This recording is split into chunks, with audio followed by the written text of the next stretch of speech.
Hey, what's up DIYers? Mike Borders with the Mike Borders channel. Thank you for watching. It is that time again. In today's video, we're going to show you the step-by-step process on how to properly and safely remove an old propane tank and install a brand new one. Let's take a look. All right, DIYers, on the deck and in front of us is our little Weber grill. We are going to reposition the grill so we have much better access to that back tank to pull it off. Prior to moving your grill, verify your knobs, handles, dials, whatever you want to call them, are in the fully closed and off position as shown here. With the grill repositioned, we have much better access to the tank on the back portion of the grill. Here is your regulator connection, and it connects to the valve on the top portion of your tank. Step number one, verify your valve is in the fully closed position. You can check out the arrow there. From here, I'll just carefully remove the tank from the platform that it rests on the grill. And now that it's empty, it's a lot lighter. From here, we will carefully remove the regulator. And it's a good time to clean the inner portion of this connection in the event that it is dirty.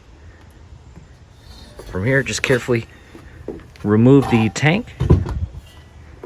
And as you can see, DIYers, that is how easy it really is to remove a propane tank from your grill. What we will do now is take this tank to our local Ace Hardware and exchange it for a brand new one. Back from our local Ace Hardware, the exchange only costs $19.95.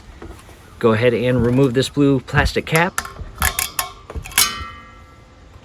And same thing, verify your valve is in the fully closed position. Reposition the tank in line with your regulator. Checking again that the inner portion of the regulator is clean and clear, and carefully screw the regulator onto the thread of the valve. You want it pretty snug, but do your best not to over tighten it.